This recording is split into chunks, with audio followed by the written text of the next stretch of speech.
વાવ વિધાનસભાની પેટા ચૂંટણીમાં આજે પરિણામ છે તે જાહેર થયા છે। ભારે રસાકસી બાદ આખરે છેલ્લા 23મા રાઉન્ડમાં ભાજપના સ્વરૂપજી ઠાકોરની જીત થઈ છે। ત્યારે તે જીત બાદ જે કોંગ્રેસની જે હાર થઈ છે તે હારને લઈને કોંગ્રેસ પ્રદેશ અધ્યક્ષ શક્તિસિંહ ગોહિલનું નિવેદન સામે આવ્યું છે। જે નિવેદનમાં શક્તિસિંહ ગોહિલે હારને લઈને શું કહ્યું અને સાથે સાથે કોને અભિનંદન પાઠવ્યા તે સાંભળીએ। નમસ્કાર। વાવ વિધાનસભાના તમામ મતદાતાઓએ પ્રેમ, આશીર્વાદ અને સહયોગ આપ્યો એ સૌનો ખૂબ હૃદયપૂર્વક આભાર માનું છું।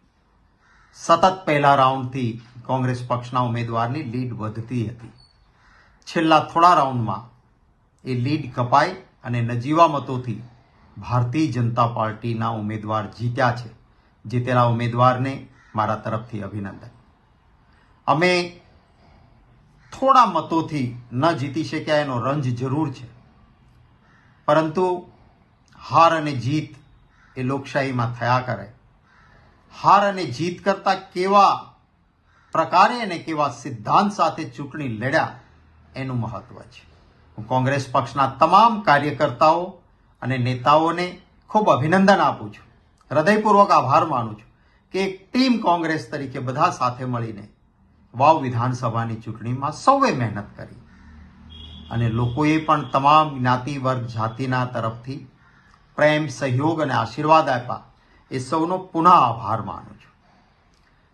અને આવતા દિવસોમાં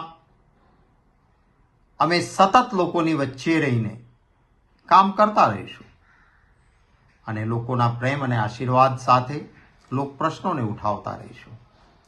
અનેક વિઘ્નો વચ્ચે, અનેક વિપરીત સંજોગો વચ્ચે સત્તા એ રાજ્યમાં વર્ષોથી જે પોલિટિકલ પાર્ટીની છે એમણે તમામ પ્રકારના પ્રયત્નો કર્યા।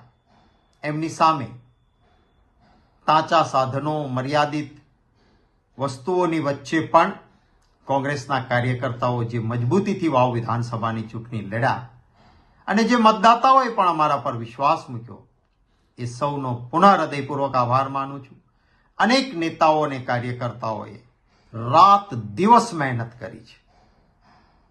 શામ, દામ, દંડ, ભેદ સામે હોય એના સામે નિષ્ઠા અને પ્રમાણિકતાથી ડગ્યા વગર બધાએ મહેનત કરી છે એ સૌનો પણ ખૂબ હૃદયપૂર્વક આભાર માનું। ત્યારે શક્તિસિંહ ગોહિલે વાવની જનતાના બી અભિનંદન પાઠવ્યા છે, તો સાથે સાથે સ્વરૂપજી ઠાકોર કે જે ભાજપના ઉમેદવારની વાવની સીટ ઉપર જીત થઈ છે તેને પણ અભિનંદન પાઠવ્યા છે। અને સાથે શક્તિસિંહ ગોહિલનું કહેવું છે કે ભલે હાર થઈ છે પરંતુ વાવની જનતાએ જે પ્રમાણે ખોબલે ખોબલે કોંગ્રેસને પણ મત આપ્યા છે તેને જ લઈને તેમના અભિનંદન છે તે પાઠવવામાં આવ્યા છે। ત્યારે જે પ્રમાણે શક્તિસિંહ ગોહિલનું નિવેદન સામે આવી રહ્યું છે તેને લઈને આપ શું કહેશો તે કોમેન્ટ બોક્સમાં જરૂરથી જણાવજો। તો સાથે જ અમારી નિર્ભય ન્યૂઝ ચેનલને લાઇક, શેર અને સબસ્ક્રાઇબ કરવાનું ભૂલશો નહીં। આભાર।